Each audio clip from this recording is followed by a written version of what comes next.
Hi everyone, welcome to Mike's Mike. My name is pulchritudinously and resplendently Mike, and today I'm talking about something very culturally significant, and no, I am not referring to my spread in New York Magazine. I'm referring to the movie Ocean's 8 from 2018, and just wow. What a moment. Women's stories matter. Yeah. Right. They just matter. Yeah. I mean, let's have a look at the cast, shall we? Sandra Bullock, Kate Blanchett, Anne Hathaway, Sarah Paulson, Helena Bonham Carter, Rihanna, Awkwafina, Mindy Kaling. It's literally a mother convention. I don't know how else to put it. Cameos from Serena Williams, The Kardashians, Katie Holmes, Anna Wintour. Like, we won. I love heist movies, okay? I love heist movies. The Italian Job is in my top 4 on Letterboxd, and not the 1969 original. The 2003 remake that has Charlize Theron in a Mini Cooper in a tunnel. Because what more could you want? Some of you may know that I have entered my writing era, and I'm here to reveal that my first script is in fact a sci-fi heist. The concept is so excellent to me, okay? Even if it is the worst thing ever written and it flops so extremely severely, that in itself would be fashion. Okay, so Ocean's 8 exists in the universe of Ocean's 11, 12, 13, and I love all of those movies. I love it when the little people on the screen steal from somebody. Even more so if there's like a boom da da da da da boom dum dum dum dum da da da da dum dum dum like soundtrack. So Ocean's 8 is in universe, and they of course have to explain what happened to the main character of those main movies, Danny Ocean, and they do this within the first 40 seconds. Like they said, efficiency. The movie starts with Debbie Ocean being told her parole restrictions, one of which is that she can't be in contact with anyone with a criminal record. And in response to that, she basically says, well, my family's criminal history is none of my business. For example, my brother was a con man and that was in his blood, but not mine. Could not be me. And then additionally, I fell for the wrong person. Again, not my fault. Not my fault. Not Chloe, we're slating. But what does she mean by fell for the wrong person? What does that mean? Let's take a quick second to appreciate Debbie Ocean's prison hair. Okay. Who knew that prison had Dyson Airwraps? So Debbie's lying through her tooth. And good for her. She's saying, when I get out, I just want to have the Paris Hilton, Nicole Richie 2000 TV show, The Simple Life. I just want to have the simple life, no shenanigans. So she's granted parole and she's released with the items that she had when she was arrested, including her brother's watch, Danny Ocean reveal. I don't know why it's so wild to me that the clothes that you leave prison with are the clothes that you entered with. I feel like that would not help the sensation that so much time has passed and yet your life feels like it's been on pause. Anyway, boom, shot of New York with deliciously jazzy soundtrack. Jazzy, how many more questions you got? Now, Debbie's first stop after getting out, Bergdorf Goodman's, of course. I mean, don't Griselda go off? Left from the loft and went to Bergdorf? The next couple of scenes are very, how do I say, excellent and iconic to me. She walks through the cosmetics section and she picks out some classic items. Diana Vreeland perfume, a little lippy, and then she goes to the counter and says, hi, I'd like to return these. I could not believe it. The lady at the counter's like, no. Do you have your receipt? Or at the very least, the card that you bought these on? And Sandra Bullock, aka Debbie Ocean, is like, okay, fine, don't even worry about it. Can I at least get a bag to put these in? And then she walks out of the store with the items that she didn't pay for. See, when you're Sandra Bullock, you can get away with these things. Then she pulls up to a hotel and here's a couple checking out of their room 2814. And when they leave, she calls the front desk pretending to be the wife saying, oh my God, our flight was cancelled. Yeah, that sucks. Can we have our original room 2814 back? She loves to commit a crime in a clever and fashionable way. And just when you think things can't get more gorgeous, more gorgini, more gorgiosa, the next scene is Kate Blanchett in a textured bob with bangs watching Judge Judy in a club basement instructing girls to dilute vodka bottles because the patrons won't know the difference. We used to pray for times like these. If you said no, does that mean you didn't take the money? What credit are you on? I truly do not understand Kate Blanchett's accent here because I'll be hearing it and I think, yeah, that's Australian. That is definitely Australian. As an Australian, I can hear it like, okay, ally, but then I'll hear some American twang and it will give me pause. Vodka, exactly, but I don't want vodka. I want vodka and Water. Anyway, Cate Blanchett gets a text from freshly released Sandra Bullock to meet at the cemetery. Worth noting that the contact is saved as Jailbird, but JLBRD because Cate Blanchett does not have time for unnecessary letters. Also, if you add an R to her first name and take away the T's from her last name, you get carte blanche. Like, life is crazy. So they meet up at the morgue for a morgue meet and greet, and on Danny Ocean's memorial, it says 1963 to 2018. But the movie's set in 2018, and Debbie's been in prison for at least 5 years, because when leaving the prison, she mentions to the guard that she had 5 years to rehearse her parole speech thing. So it would seem that he died while she was in prison, but she doesn't seem to care that much. She's just kind of like, oh, okay, maybe she has undiagnosed IDGAF-itis. Also, Danny Ocean is absolutely not dead, let's be serious. Even though there's nothing concrete in this movie to suggest that he isn't dead, he isn't dead. Capiche? When Debbie's looking at his memorial, she's like, you better be in there. We then get a main Ocean's trilogy cameo, Ruben, who I love visually as a character because he has such a distinguishable look. Cinema, yeah, movies. Film. I love it. I love it. So Ruben's there to tell Debbie that Danny didn't want her to go through with the job that she's planning. Love the concept of a crime family. Cate Blanchett picks up Sandra Bullock and greets her like this. Hey, take it easy. Get in a slammer. Very friendly. Very friendly. Anyway, Cate Blanchett's name is Lou. I feel like I should probably mention that. Debbie tells Lou what the job is, okay? It's jewels. Jewels. Spectacular, great, big, blingy, big old Liz Taylor jewels. And these jewels are in fact locked in a vault, 50 feet underground. How are we going to get them out of the vault? They're going to bring them to us. I will in fact be doing several of the Olivia Wilde nod in this video, so just prepare yourselves for that. And I will actually give you a bonus one now, and I'll do it backwards.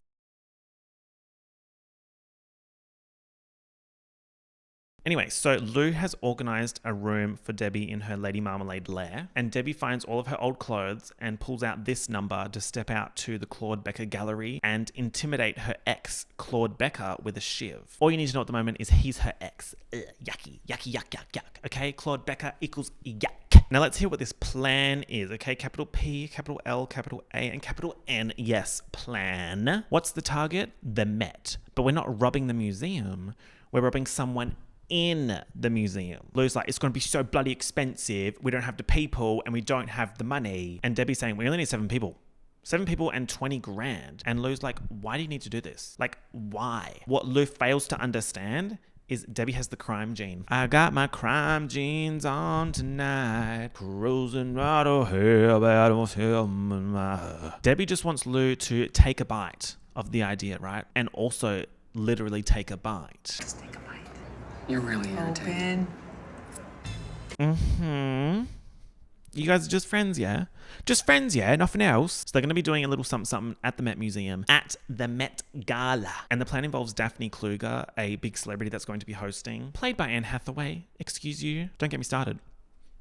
You guys know that Anne Hathaway has a permanent place in the MMCU Hall of Mothers. But she's not the mark, okay? They're going to target a designer to dress Daphne, and that's their in. Lou flicks through the November 2016 Emma Stone Pretty Chic Vogue and picks out Rose Vial. She's a kind of has-been designer, but she's chummy with Anna Wintour, which is exactly what we want, because Anna has to approve everything that happens at the Met Gala, including who dresses Daphne. Conveniently, Rose also owes the IRS $5 million, so she's well placed to partake in a crime to get some money to pay off that debt, right? I mean, yeah, Anna's not really returning my calls right now. We're having a little bit of a tiff over the lack of invite to the Met Gala, but we'll get over it. We always do. Also, Rose is played by Helena Bonham Carter, by the way. So Debbie and Lou go to one of Rose's fashion shows, and it's a complete mess, apparently. And I say apparently because to me, this seems servitudinal. Yeah, I think we got lucky. She gambled everything on this. But what's really crucial here is Cate Blanchett in a baby blue suit blinged out beyond belief. They pique Rose's interest by saying that they can make her brokenness and impending prison era disappear, and all she has to do is dress Daphne Kluger for the Met Ball. However, she must ensure that Daphne wears the Toussaint, a fuck-off huge necklace that is 6 pounds of diamonds. Yes, Normani, Megan Thee Stallion, Birds of Prey soundtrack. Diamonds are a girl's best friend. Now, 6 pounds of diamonds is 2.72155 kilograms of diamonds for the civilized Among Us. So Rose is in. Next, they need a hacker and a diamond expert. Everyone please welcome to the stage jewelry grader Amita, played by Mindy Kaling no less. Sounds like Debbie and Amita have worked together before, but this time's different, because Debbie wants Amita to make 7 pieces of jewelry out of an existing piece of jewelry. I wonder what that piece of jewelry could be. We also meet Nineball, our hacker, played by Rihanna. Let's just take a second to appreciate that sentence. Within literally 5 seconds of meeting hacker Rihanna, we are already gifted with a she's in, because she's hacked into the Met security cameras. She's in. An unexplained hacking sequence is truly one of life's treats, I would say. We don't need to know how she got in, and frankly, I don't care. All we need to know is that she's in. She is in where? This we talking about? A bunch of business? Also, her mouse is a pool ball with the number 9 on it.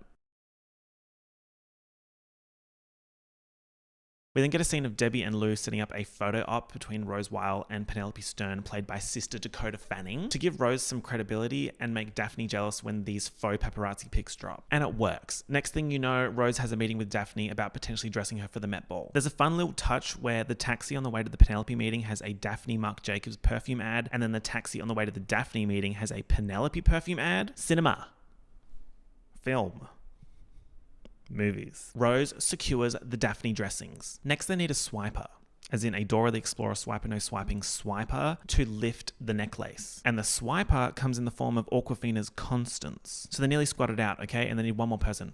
Perhaps a man. No hims allowed. A him gets noticed and a her gets ignored, and getting ignored is crucial to the plan. And that's where Sarah Paulson's Tammy comes in. There's something so excellent about Sarah Paulson playing this suburban mom who's married and has 3 kids and lives in the suburbs and loves to drink a smoothie. Debbie pays Tammy a visit, and it turns out Tammy has been saying she retired from the conning and the smuggling, but has like 100 Gucci suitcases in her garage. Tammy's in. Let's celebrate that. Debbie invites the girls over for a PowerPoint session and to talk through the plan. $16.5 million each. All we gotta do?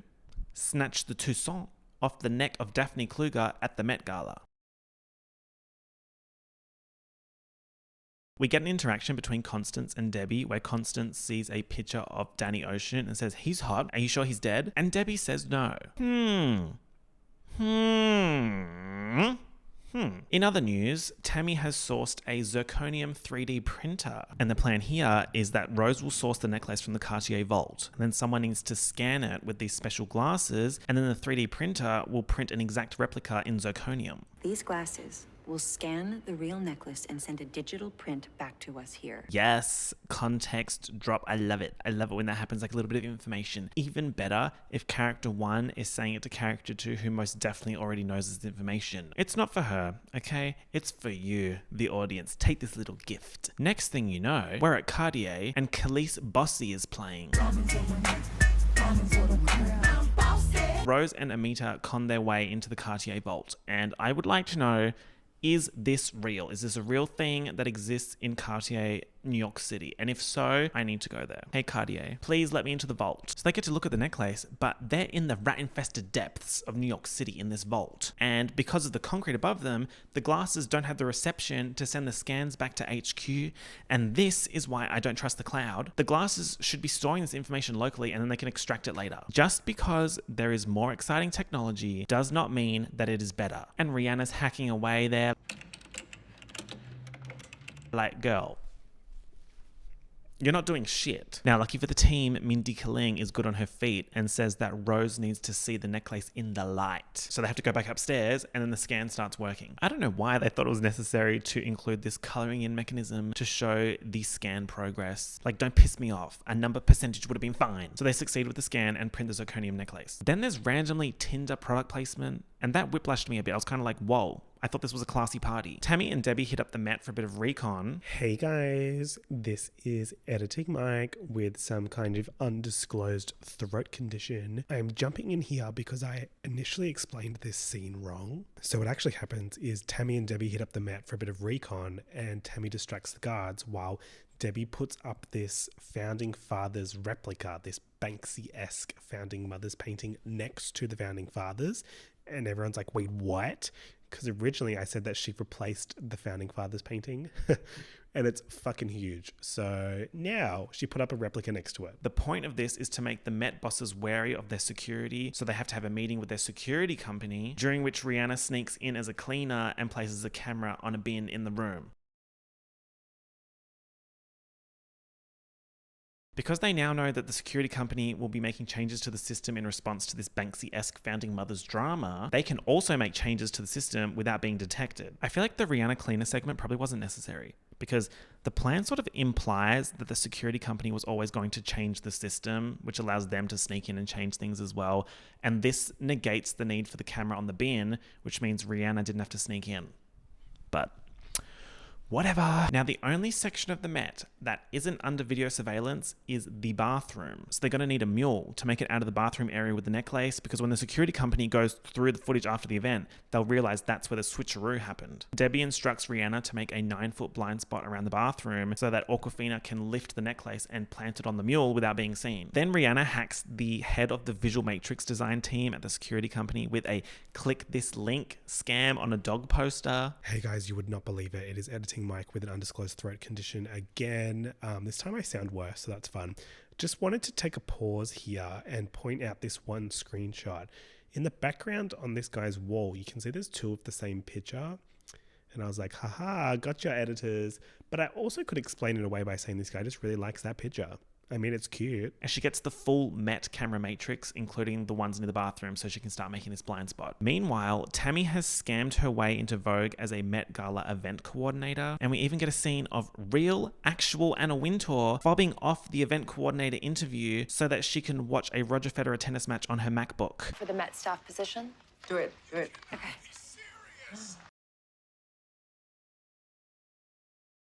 Tammy manages to scan the seating arrangement with those damn all-purpose spy glasses. So let's take a look at this seating arrangement, shall we? Rose Byrne, Jason Statham, Rosie Huntington-Whiteley, Donatella Versace, Big Sean, Ariana Grande. Big Sean and Ariana sitting next to each other. In 2018, on Daphne's table, there's an empty spot next to her for her date. But who is her date? Well, Debbie and Tammy have organised for Daphne Kluger to, by chance, meet Claude Becker. Yes, Claude Becker of Debbie Ocean X fame. And we finally get the backstory on all that drama through a 10 years ago flashback. Debbie and Claude were partaking in small-time art crime together. Claude would have a buyer interested in a piece, and then Debbie would pose as another buyer to drive up the price. But then he conned her by getting her to pose as a seller instead of a buyer in a particular deal. And in the handover of this deal, Debbie's wearing the outfit that she wore when she got out of prison. Oh, that's nuts. So they got caught by the authorities, but remember, she signed the documents as the seller. So he ran his mouth saying that she was in charge of everything, wasn't his painting, she brought it in, blah, blah, blah, blah, blah. He even testified against her, da, da, da, da, da, da, da, da, da, da. Here we are. After finding out about hashtag Clafney, Claude and Daphne, Lou is furious at Debbie for running a job inside a job. Okay, Inception, but Deb says it's going to be fine. So I guess it's going to be fine. Secret MVP of the squad, Tammy, convinces Vogue that they need a nutritionist to handle all the special meals at the gala. And luckily, she knows just the professional. So sorry, and late traffic was horrible. What was that? James holds one. Is Rihanna's PC not connected to anything? Daphne gives the viewers at home a sneak peek of the Met exhibit, which includes the crown jewels of 8 royal families, but they're not accessible because they're behind a moat. No stealing. This section, to me, feels like a Vogue 73 Questions video. Have you tried it on already? Maybe. How many carats is it? Enough. Also, the sound in the background, does that sound familiar? Maybe. How many carats is it? Well, yes. That is an old French song, which I'm not going to try and pronounce the name. But it was sampled in Dr. Dre's What's the Difference, which was then sampled in Blue Cantrell's Breathe. Say you love me, say you love me. It is now go time. It's D-Day, ladies and ladies. It is the first Monday in May. The necklace leaves Cartier via Brinks truck. These broke rappers always rapping about a pink truck. I'm only happy when I'm hopping out the Brinks truck. Bad bitches link up. I just pulled up in a Brinks truck. $100,000 Cuban link up. all this drip on me, I fucked the sink up. Like, the necklace arrives at Daphne's hotel room and she tries it on, but there is unforeseen drama. We love unforeseen drama in heist movies. Though I will say, in the Oceans movies, sometimes I think that we don't get enough unforeseen drama. In Oceans 11, 12, 13, and in Oceans 8, you never really doubt that they will succeed. You're always like, yeah, they'll work it out. So the unforeseen drama here is that the necklace actually requires this special magnet to be taken off, and one of the security guards carries it. Rose manages to take a sneaky video of it and sends it to the girls, and they stress for about 45 seconds. And then Nineball calls her sister, who is apparently Miss How Stuff Works, and she says that the lock mechanism is polymagnets in a spring, which was very engineer of her, and it takes one to know one. And I feel like she kind of symmetred. I don't know. It sounds like they've worked out how to unlock the ununlockable lock. And reverse.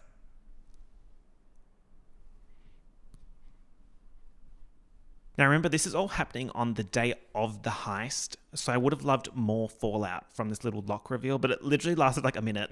Before the celebs hit the steps, Debbie gives the girls a little pep talk, and she says, "You're not doing this for me.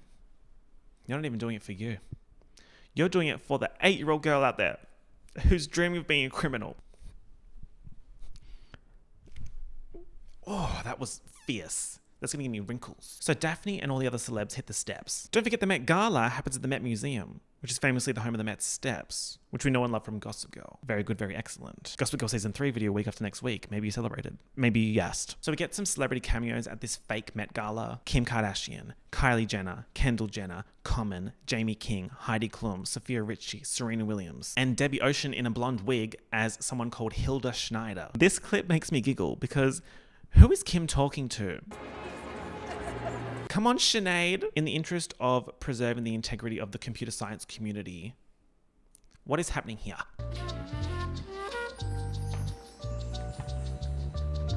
She needed to use some kind of encrypted login to use her mouse to drag a camera feed from one monitor to another. Right. It's now time to really get the ball rolling with a little bit of food tampering. Nutritionist Lou sneaks a few drops of poison stink juice into Daphne's meal, which she's eating at her table with Katie Holmes and Zach Posen, by the way. Constance, aka Awkwafina, is cosplaying as a waitress and scopes out the bathroom where the snatcheroo, switcheroo, mixeroo, snatchery Lion the Witch in the Wardrobe. And Gigi Hadid's in there. Constance locks all the stall doors so that only one is available when Daphne comes running to do an express delivery from Chunda Industries. Constance helps Daphne throw up and in the process lifts the necklace. While this is all happening, Hilda, aka Debbie, aka Miss Gravity, aka Sandra Bullock, is causing a scene about how the Cartier guards are not allowed in the women's bathroom, and she's doing all this to stall, right? Yes, it's true, she's stalling in front of the stalls, and then the mule comes into play in the form of a waiter carrying plates, who Debbie guides into the blind spot so Constance can put the Toussaint on the tray, which means it gets dumped in the sink by kitchen hand Mindy Kaling, aka Amita. Outrageously obsessed with this shot, by the way. Amita takes the necklace to the bathroom and gets to work pulling apart this $150 million piece of jewelry. Daphne finally leaves the bathroom and the Cartier guards realize that the necklace has disappeared. Oh my god. And then the gala gets Blackpink shut down. Is this the sole Blackpink edition? So cool. Police are looking everywhere for the Toussaint. Maria Sharapova cameo, Hailey Bieber cameo, Olivia Munn cameo, designer cameo. Now one of the Cartier guards is about to find Amita turning the necklace into smaller, gorgeous, wearable pieces of jewelry. So the gang kickstart the next phase of the plan, which is Tammy planting the zirconium necklace in the Met moat and pulling it out like, found it! Found it! It was in the water. It must have fallen off while you were running. Must have slipped off when you were running to the bathroom. The Cartier guard is like, yay, we found it. Yay. We found it. Good job, team. No. Mr. Security Guard. Mr. Busy Cartier Security Guard. Wouldn't you know that the necklace falling off is simply not possible with the unlockable lock? Raise the alarm, plot hole. We forgive. And we forget. But we never let it go. Mr. Busy Cartier Security Guard forgot that Band-Aids don't fix bullet holes. Anyway, Constance meets up with Amita and grabs the DIY jewels and delivers them to all the girls. including Nine Ball, who is now at the gala in a show-stopping gown, which raises several questions, such as, how did you get in there? But it doesn't matter, because we just needed Rihanna to be serving in a gown, and we got that, so. This scene of them walking out of the gala down the steps with the heisted jewels is so iconic. Women's stories matter. Yeah. Right. They just matter. Yeah. We also have Debbie as Hilda running into Claude. He's like, was that... Never mind. So the necklace is about to go back into the vault, and the Cartier guy is like, oh, that's not. They hire investigator guy James Corden, who works for the insurer. Was no one else available? He's apparently busted Debbie's father twice and her brother once. He starts investigating and pissing me off. We don't need comedic relief. When he's interrogating Daphne, he shows her a picture of Hilda and says, that's Debbie Ocean, convicted felon. But she has an alibi because she's always in the view of the cameras the entire night. See, when your mother... I just took a break and went on Twitter, and I saw that fucking Twitter's gonna have a job search function now. I mean, some of you need that. Now, viewer, this whole time you might have been like, but wait, there's only 7 people on this heist team and it's not Ocean 7. Where's the 8th member? The girls are having a kiki in the Moulin Rouge Chicago loft when who walks through the door? Daphne Kluger. You guys are fucked. Nice place. I could not believe it. They could not believe it, except for Debbie and Lou, who invited her. Turns out they realized Daphne might have worked out what they were doing, and there's like a little montage of Daphne being like, And I love it because it's so classic Ocean's 11 with the freeze frames and the cut zooms while doing a little reveal or context drop. And last but not least, I never forget a face. Like, heist movies are just so fun. It's ridiculous. So now Daphne's on the team and they're splitting the $150 million 8 ways. Why is she doing it? Well, she doesn't have that many close female friendships, and this seemed like a good way to get some. Daphne brings up the James Corden issue, and Debbie says, don't let this unforeseen drama bring you down, because we're not going to be the main suspects. Claude Becker, Daphne's date, will. And how excellent is that? But how is this going to work out? Debbie hires a few older women to take the jewelry pieces to get valued. James Corden starts questioning Claude. Debbie meets up with James Corden, and they're actually quite chummy. He's saying, I know you did it, but I don't care. I just want the necklace. I'm not law enforcement. I just work for the insurer. Debbie says, I can get you a piece of the necklace, about 10%. Is that of interest? Yeah? Well, you're going to want to look at Claude Becker's apartment, and you need probable cause to get a search warrant to do that. So please hold, because 8th Oceanite Daphne is at Casa Claude, seducing him and cuffing him to a bed so she can take the planted jewels out of his jacket pocket and stage a photo to send to Debbie, to send to James Corden, to have probable cause to get a search warrant. And mirrored. Hey guys, you would not believe it. I'm back again and I sound even worse. I'm losing my voice. I'm so like aerial right now. So I have 2 things to say here. First one is, remember when Hilda Schneider, aka Debbie Ocean, aka Miss Gravity, aka Sandra Bullock, ran into, and I'm doing air quotes here, ran into Claude at the bar? She was actually putting the jewels in his pocket, which is what Daphne pulls out of the pocket and sets up the photo, blah, blah, blah, blah, blah. Second thing I wanted to say here is when James Corden gets the picture from Debbie Ocean, on his phone, it's on the right side. And on iMessage, that means you sent that photo, you didn't receive it. So nice try, editors. You would not get past me. The authorities arrest Claude. Turns out several old ladies have recently transferred large sums of money to Becker Holdings LLC. Ooh! It is not looking good for him. So he's going to jail. And the girls are not. So let's celebrate that. However, the old ladies sold the jewels at a loss, by the way, and transferred the money to Claude's account to frame him. But doesn't that mean there's no cash to split between the 8? Time for an Ocean's master plan reveal. While everyone was preoccupied by the Toussaint being lost and the Met went on Blackpink shutdown lockdown, they stole all the fucking royal jewels at the exhibit over the moat with the help of yen from the original movies. I could not believe it. They did a snatch and replace with the 3D printed zirconium replicas while doing a snatch and replace on the Toussaint. And because of the surprise double snatching, their cuts are now $38,300,000 each. The girls are gagged, and rightly so, and then they stylishly ride the subway. We see how they're spending the money, including Nine Ball opening a bar and Constance buying a Brooklyn poverty loft. If I suddenly had $38 million, I would use it to finance my own movie. And that's just that on that in that sense. Debbie goes to Danny's memorial and pours herself a martini and says, You would have loved it. well, yes. I still don't think he's dead though. That brings me to the end of my discussion of Ocean's 8 Mother Convention, otherwise known as Mother's 8. Because they what? Ate. And it was excellent. It was one for the history books. If you don't like Ocean's 8, it makes me immediately suspicious of your character as a human, as a composition of cells. Yes, it has flaws, but do I care? No. It reminds me of lyrics from a Lil Nas X song that I got wrong, but it turned into something else, and now I love these lyrics that I made up. Even if I flopped, it'd be fashion. To summarize my thoughts on Ocean's 8, I would say it is a celebration of celebrating that if you know it, you know, and if you get it, you get it. And if you got it, then good.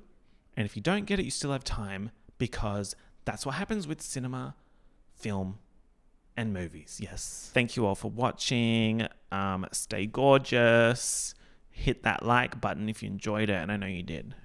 Leave me a comment, hit that subscribe button, and keep an eye out for Gossip Girl Season 3. Stunning. Wait, why do I feel weird ending this video? Bye.